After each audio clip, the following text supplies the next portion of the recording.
Alright, so once you head on through this epiglottis type door, you will come face to face with one of the weirdest camera angles in the game unless you're standing dead center. But guys, finally we found the third shiny rock, but Ruto wants it just as badly. Unfortunately, we're too short to climb up there, so hopefully we can just throw Ruto at it and see if she'll bring it back to us.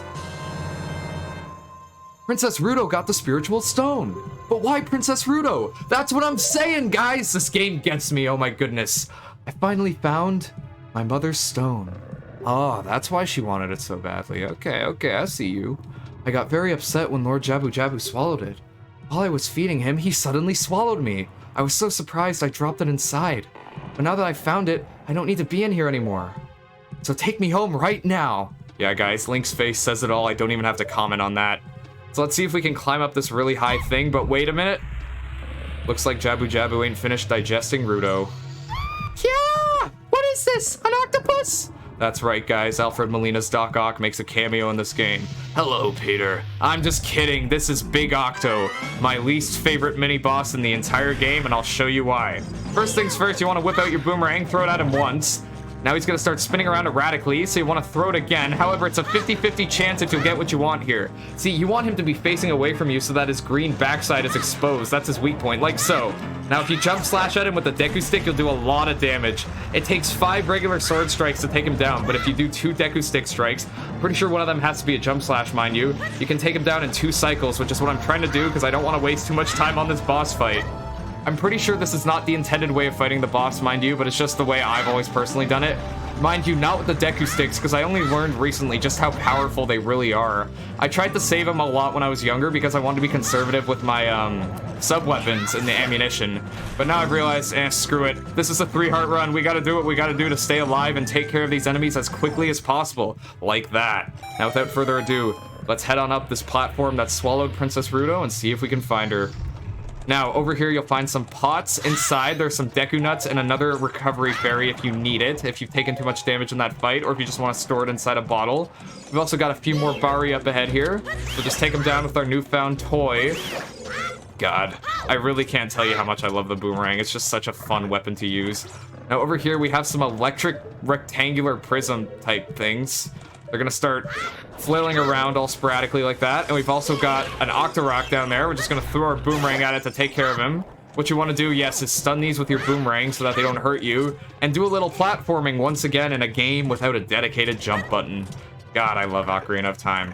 Now, if we head on forward, there's a random looking platform over here. Now, if we step on it, it takes us down back to that familiar looking room. Now, remember what I said before about wanting to use the crates again?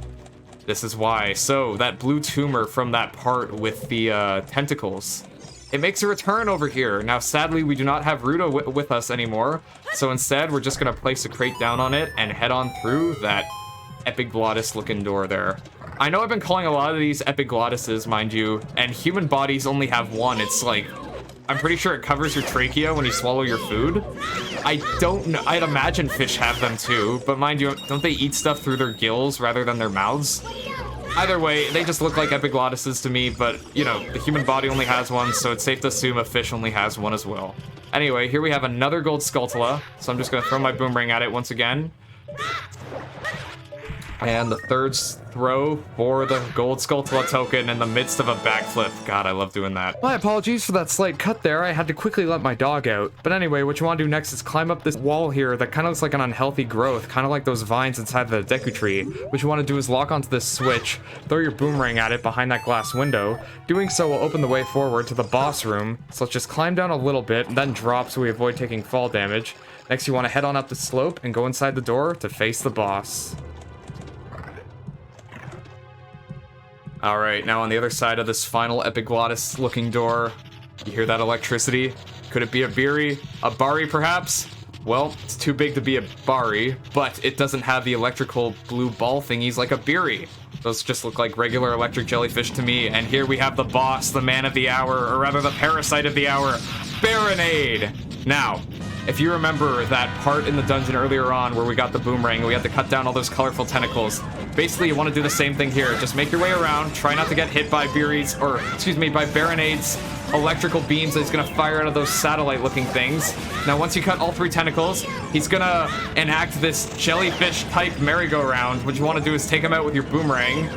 When they're blue, that's when they're vulnerable. When they have their color, or rather lack thereof, as you can see there, the boomerang just bounces off of them without hurting them. That way we know they are not Bari nor Beery because, you know, the boomerang cuts through them like a hot knife through butter. Now, once you take down all those jellyfish, he spawns in another merry-go-round. This one's spinning around a lot faster, so you want to wait for it to slow down before throwing your boomerang at the core. It's going to try and box you into a corner. So we're going to let him have it like so.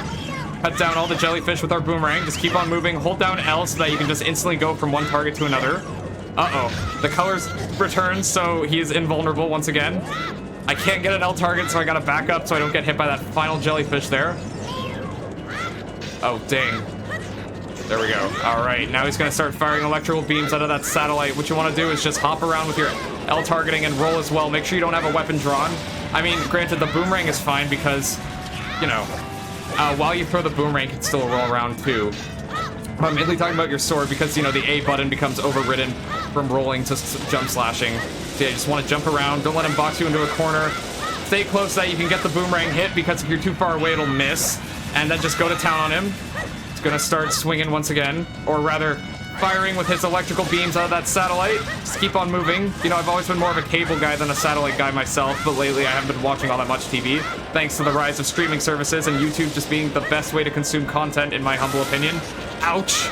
Stood still for too long there, as you can see, and now I'm getting hit. He's moving very fast, faster than Sonic the Hedgehog. Not really, it's a bit of an exaggeration, but if you jump slash him and slash him once again, he is down. Now, thankfully, we only took half a heart of damage in that fight. It is very easy to get hit by those electrical beams there. But thankfully, we didn't get hit all that much. He is down. Now, regular OOT players, here is your next heart container. But I don't care about that. Let's just grab a recovery heart and make our way on over to Princess Ruto, who... I can't tell if she looks angry or flustered with those red rosy cheeks looking at Link here. You're late! What took you so long? You're useless! I was just lonely, that's all. Just a little. Okay then. Let's head on through this blue magical light.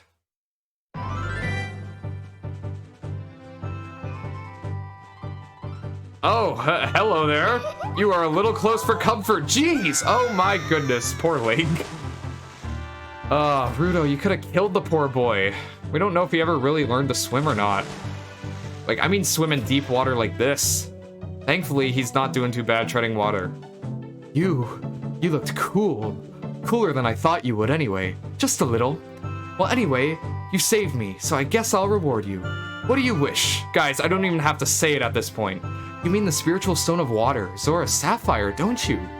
My mother gave it to me and said I should give it only to the man who will be my husband. You might call it the Zora engagement ring. So here we have, guys, if I had a nickel for every time this game low-key endorsed child marriage, I'd have 2 nickels, which isn't a lot, but it's very concerning that it happened twice. Ruto, I should introduce you to Talon, Malon's father. I think he would officiate our child wedding, which I do not support whatsoever. This is very messed up. Anyway, I'll give you my most precious possession, Zora's sapphire. Thank you, Ruto.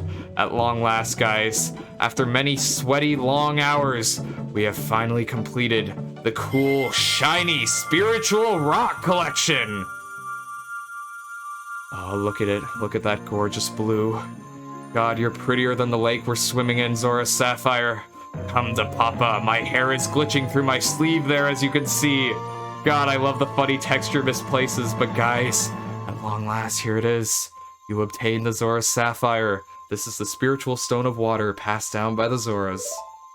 Her most precious possession. You don't know what she's talking about. But hey, you finally collected all 3 spiritual stones.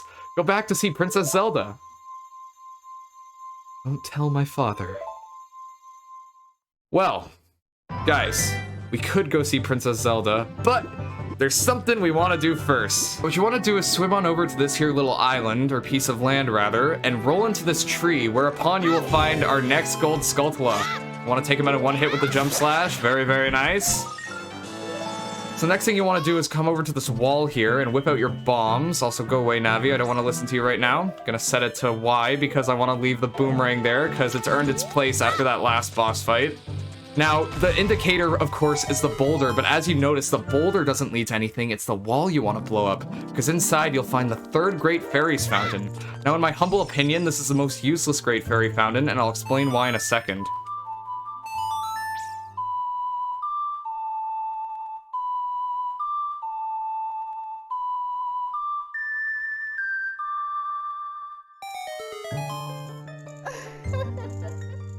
Oh, Great Fairy number 3, bestow your useless spell upon me, please and thank you.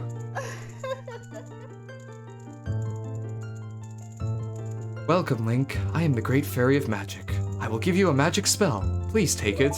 Now, here's a hint, guys. It's another one of Zelda's special moves in Smash Bros.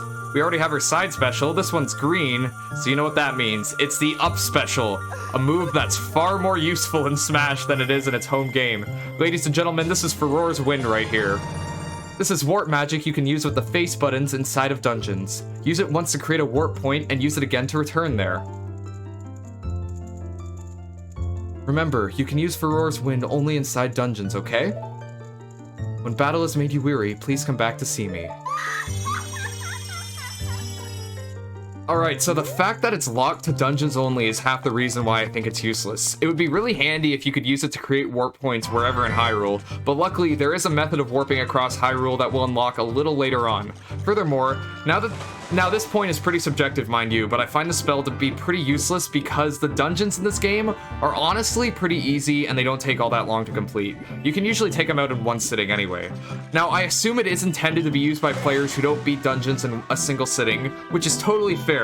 You might find them to be a little challenging on your first playthrough, or you might start a dungeon and then have to quit midway through because you have to take care of something outside the game. Both possibilities are equally fair and valid. However, more often than not, that's not really the case. With that being said, I regret to inform you Furore's Winds enthusiasts out there that I will not be using it in this playthrough. Anyway, with all that in mind, this is where we're going to end today's episode. So this time, we cleared Jabu Jabu's belly of that parasitic Baronade, and we rescued Princess Ruto, who, in exchange for promising her our hand in marriage, entrusted us with the spiritual stone of water. Next time, we're going to deliver the stones to where they need to go, after we take care of a few errands using our newfound toy here. Till then, I've been Hayagara, and this is Navi right here. We thank you all for watching, and we bid you guys farewell.